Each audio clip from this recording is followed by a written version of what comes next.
ChatGPT Plus is free for college students through May. Here's the thing. You've got a lot to do between now and then. Studying for finals, writing papers, trying to keep your life on track. And ChatGPT can help with all of it. It can quiz you for your econ exam, make a study guide from your French notes, plan out your meals and study breaks. It can get really specific on how you like to learn. It can even help you come up with ways to stop procrastinating. So from now until summer break, take advantage of all the ways ChatGPT can make your life easier. Restrictions apply. Parents of tweens, if you're familiar with far-off drop-offs... Dad, stop, right here. Or get DMs about what's for dinner, you may be experiencing tween milestones. For your son or daughter, these can start at age 9. HPV vaccination, a type of cancer prevention against certain HPV-related cancers, can start then too. For most, HPV clears on its own. But for those who don't clear the virus, it can cause certain cancers later in life. Embrace this phase. Help protect them in the next. Ask their doctor today about HPV vaccination. Brought to you by Merck. But maybe on like record store day, I think when I was like 13 or something, I went to record store day. Well, that must have been one of the first record store days because it started in 10 or 11. Yes, exactly. Early doors. Yeah, exactly. Early doors. And I think by the third or fourth year I went, it was like it'd become like a proper racket. Everyone was just it's a party. Yeah. And people were like buying and selling them online, like it was immediately. It was happening. Yeah. Do you know, I think, and no one's given me an answer about this. Yes. I think there's this phenomenon that you have like 3 albums in mind when you go to a record store, and then as soon as you get into the record store, you can't remember them. Yeah, it's like books for me. I feel like I'm just always buying. If I can't go into a bookshop, I just like my list of what I'm meant to read is just 3 digits at this point. And every time I buy a new one, I'm like, yeah, but I will read this one. Where do you go? World of Books? That's online. These days, I don't allow myself to go to bookstores, so I couldn't tell you. You end up there's a dropping bookshop in cash. Brixton which is really good. I don't know the name. Yeah, it's always got a cat in it. I bought a couple of books from there recently, which I have not read. When you read, is that where you'll get like feelings for lyrics, for tone, for like comedy? Yeah, maybe. Yeah, I probably like more have that relationship with film these days. Okay. I think that, as I said, I'm very bad at reading a lot as I used to, and so I'm like maybe some audiobooks on the go, maybe like podcasts and and maybe just things your friends say. I think it really does kind of come from all over the place. Yeah. It's kind of the job. I mean, we didn't really do an introduction there. No, But this show's called 101 Part-Time Jobs. Here we go, yeah. And it started because it was like people, playing in bands, they'll go on tour, they'll do some big shows, but they could well be on the shelves Monday morning at Tesco, Sainsbury's. Yeah. And now I do it more and more, and I interview people like you who play music full-time. I quickly realised that playing music full-time, there's hell load of jobs in that, and one of the main ones being like, okay, what am I going to write about? Like, what's the feeling? What am I trying to do here? Totally, yeah. And that's a kind of unfortunately, it's a really time-consuming job. I think even now I just make a lot of things that aren't good enough, and you have to be sometimes quite unprecious with the feeling of a day's work. Sometimes you can waste days trying to find things and trying to make things happen, but I guess the more you do it, the more you realize that helps you get to the things that you can do 10 minutes work that is suddenly can earn you a living, but you can also do like 6 months work that cannot. And I think that is the job. I would think it would take anyone like a lot of, I don't know, time to not let that get to you. Yes. And not let that bother you. Yeah, I think that is exactly what it's taken, probably time. And I suppose also you have other modes of the work, right? Like touring and, I write for other people. And so I have things to distract me almost from... You can go to work. Yes, exactly. You can wake up and just do something. Have a feeling of going to work, definitely. And I sort of have that approach when I'm making work for myself as well. And I sort of rationalize it, even though it is just like a really bizarre, irrational job. Yeah. But this can get existential very quickly. Isn't everything? Yeah. Most things are bullshit jobs, and I think I'm in one of those too. Yeah. And you're prolific. It's your sixth record. Yeah, sixth record. Yeah. Your late 20s? Yeah, I think I'm going to take a bit more time with the next one. Maybe I'm saying that to kind of make it come true. We'll see. I think There's definitely. A word for that.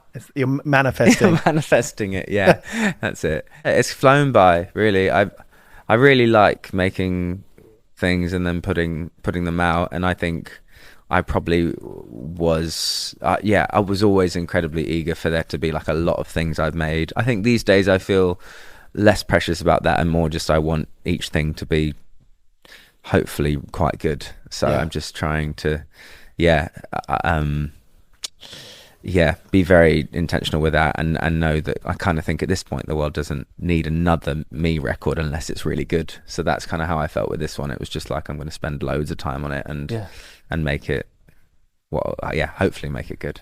It's a great record. It's an excellent record. Thank you. And actually, I think there is absolute need for someone to air their chagrin about how many train delays and bus service placements there are. Finally, someone's talking about it. Finally. You've done it. Holding Great Western Rail accountable. Yeah. That's what you need to do. That's a good enough reason. You can pin the record. That can tentpole the whole record. It. Yeah. It's a political record at heart. Yeah. It's sexy. It's a sexy record. Thank you. And I think that takes guts. Thanks.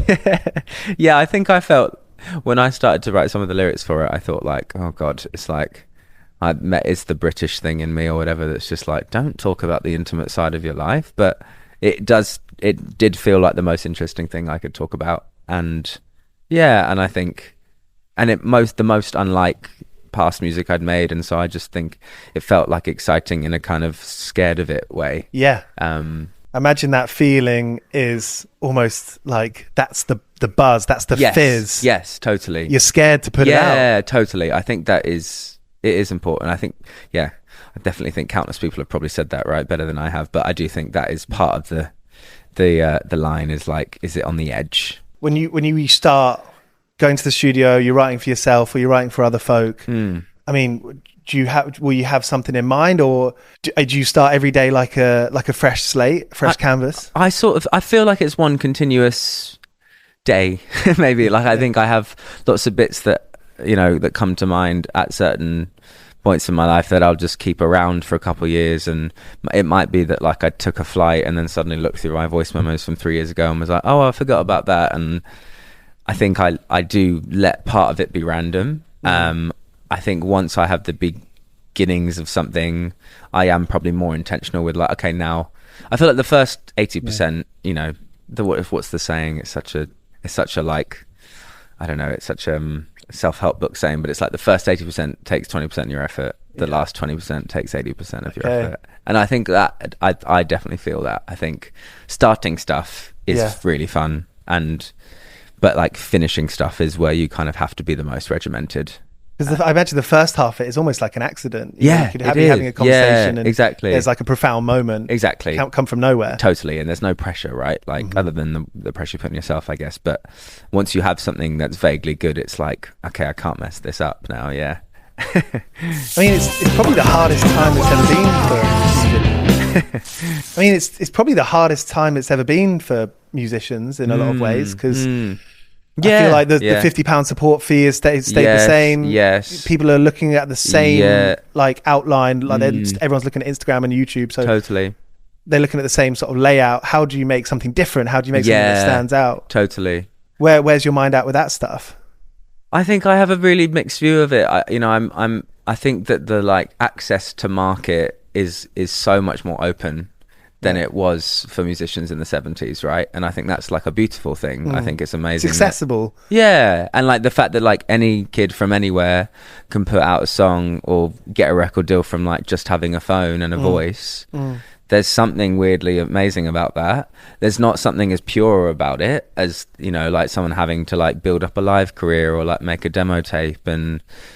But even that depended on like the taste of 3 or 4 men at major labels or at the radio. And so was that more beautiful and easier? Like, it's so hard. I think what's difficult now is that I think we carry maybe like an old fashioned sense of the word of like a musician is and that when when we hear that a musician is a musician, we think they're a musician full time, right? And actually, like in today's world, because there's so many more people doing it, and actually like there are probably a lot more medium-sized artists than there are like big ones, right? Like a big middle class. So, which probably like links to the podcast, but I think it's almost like the hangover of realizing that actually like just being a musician doesn't like enable you to have your career, like unfortunately, whereas back then to be classified as a musician meant you probably had a record deal, you probably like your Axl Rose. Exactly.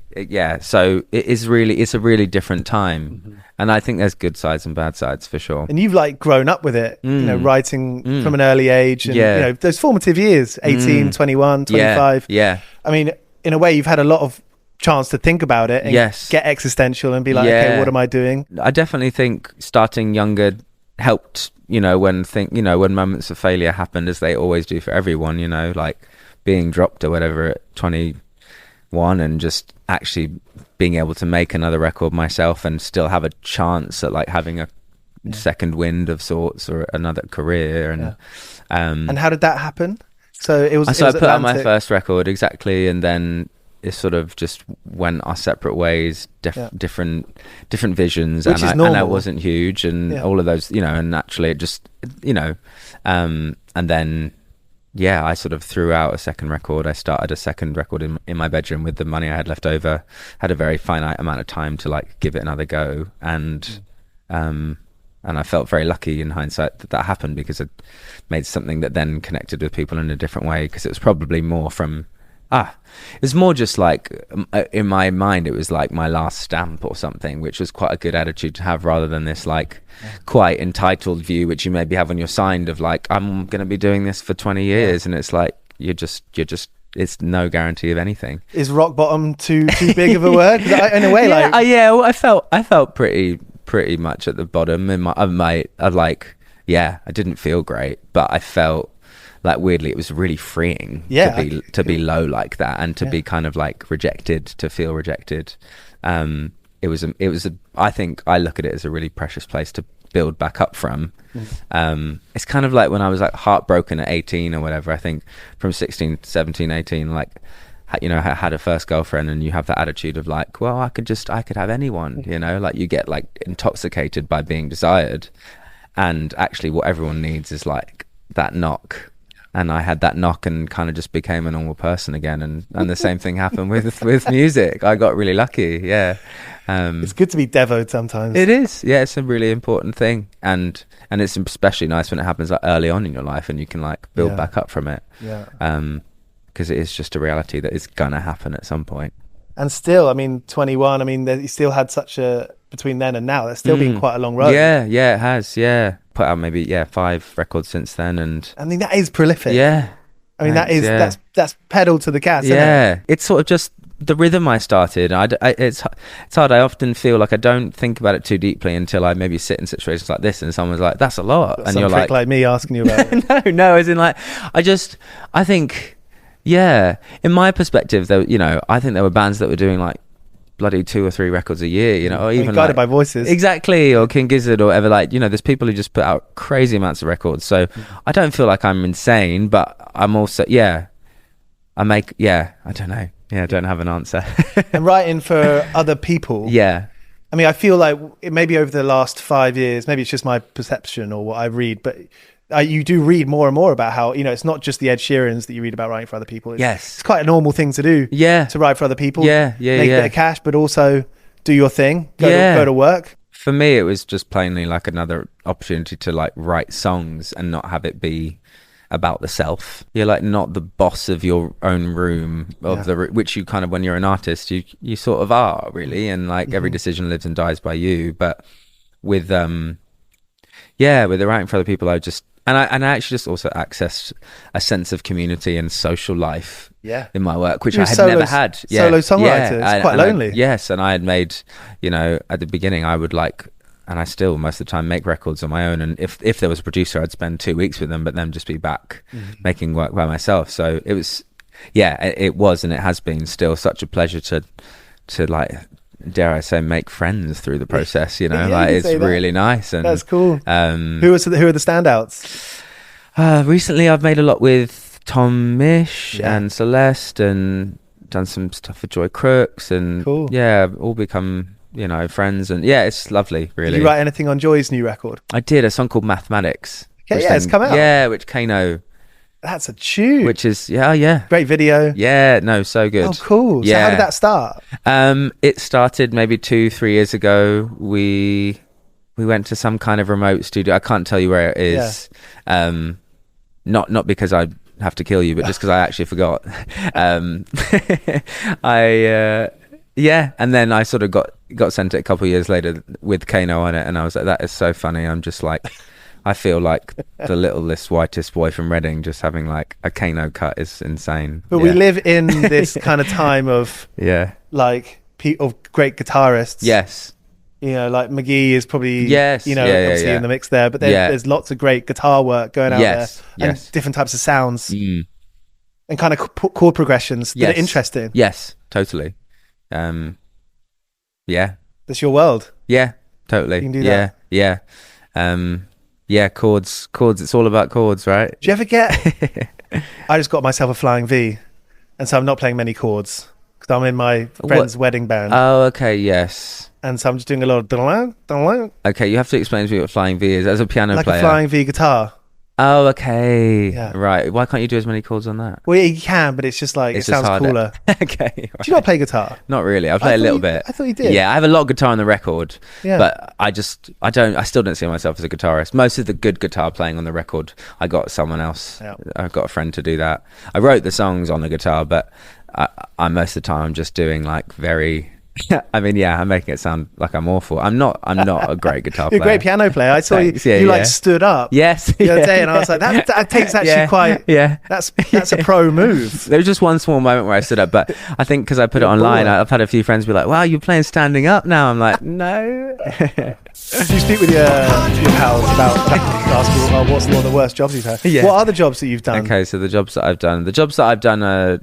So when I was a kid, I was buying and selling records. I was like going on Gumtree, doing job lots, and then I was like pricing them up on Discogs and Maltese vintage. I know, Maltese vintage. You got a competitor, yeah? No, don't worry, not anymore. And what else did I do? I worked at... That's good. Look, let's stay on that. I mean, how did you get into that? Was that because your parents had a good record collection? No, it was really... I think I did this like... worked at this like gift card shop, and it was so horrific, and I was just thinking like most of the time, like, how do I not do this? Like we had this like really just devil boss, this guy who like, and I think because I was the only guy, like man who worked there, he just made me carry everything, right? And I just wasn't, I was just as strong then as I am now, which is not incredibly strong. And so I was just thinking, how do I get out of this? And then I don't know what struck it. I mean, I always like had a bit of a record collection, and I think maybe I was just literally bored and looking on Gumtree and like saw a job lot and was like, oh, I'm going to do that. Convinced my dad to like drive me to London. I got really lucky the first time, which is always dangerous, right? Because then that was the luckiest I ever got, because I went to like North London, and it was this like ex-DJ who gave me like his whole collection for like 20 quid. It was insane. And it had like Pulp records and it was fantastic. And so... and I made enough money, which meant I could quit the job and just very entrepreneurial. I guess entrepreneurial teenager. Yeah, and I kept some records. I feel like it was a really it was good. And then I had like a part-time catering job, which was bleak. It was so bleak. Yeah, I mean they are. Yeah, they're bleak. You get treated like absolutely. Yeah. I had the story I prepared which is quite kind of horrible to go public about it, but I cut my finger once onto the plate, and the chef was shouting at me so much that I couldn't even bring myself to like to bring the plate back. So I just like cleaned it with my sleeve and served some poor person at this like private school function some food, which just bloody I don't want to think about it. It wasn't a lot, but it was horrific. What did you do?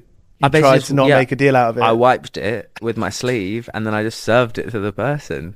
Because the chef was I was so scared of this chef. You're in a panic. Yeah, I was in a panic, and no.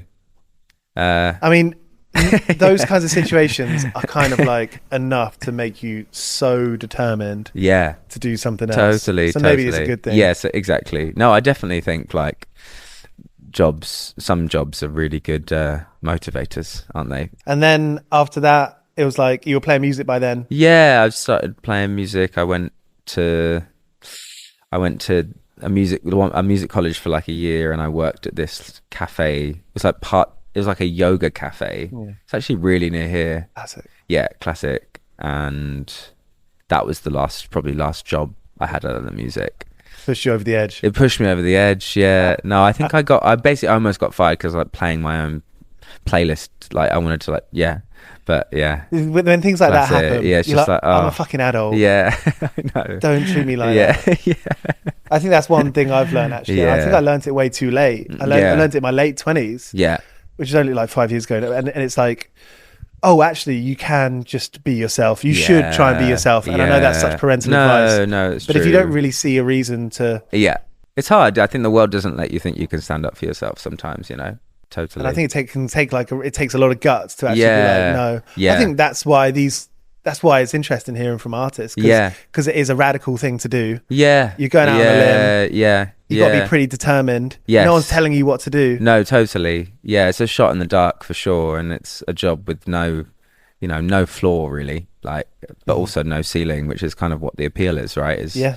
And so I think there's something sort of wildly irresponsible about trying to become a musician or something. But it's like the everlasting summer. Yeah. So have you got used to that lifestyle? Yeah, I mean, I feel like I fill it up quite a lot. I don't feel on holiday ever, which I think is a good thing, maybe. On the white sands. Yes, exactly. No, I feel like it's a job, and I feel like I take a lot of solace in the fact that I make things that I'm proud of, and that I don't have to send emails that disappear into the ether or something, Yeah.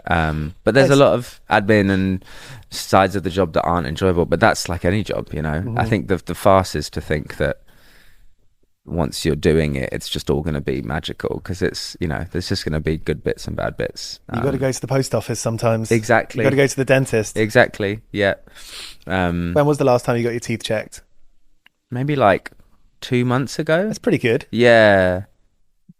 Yes. I had to floss more. I mean, that isn't everyone, I guess. Flossing's it's a scam. I hope it's a scam, because I don't do it enough, right? Like, I hope someone releases a study and says, actually, you don't need to floss. I don't think you do. That would be good. Yeah. But those little things, they do come in handy. The little plasticky things. Yes. Because if you're trying to get something out, like in your eye, the headphone. No, sorry, not. Oh yeah, I thought you were talking about. You've got something in your eye now. You need a floss. If you're trying to get something out of a small crack, they're quite good for those reasons. Yes. Discovered that. Yeah, that's interesting. Yeah. Have you got any pets? No, but my flatmate has a cat. Yeah. So I sort of I'm like a cat uncle. Yeah. Which that's is good perfect, actually. Yeah. I only have to clean up the vomit once in a while just to be a good flatmate, but not by, that's not my responsibility. Are you tight? Are you and the cat tight? Can you do you do that thing where you blink your eyes slowly? And No, but I've heard they do that. No, I haven't done that back. You meant to do that back? Do that, yeah. Really? Yeah. I start it. What? Because you think? Oh, because then they think. It's like I love you in cat language.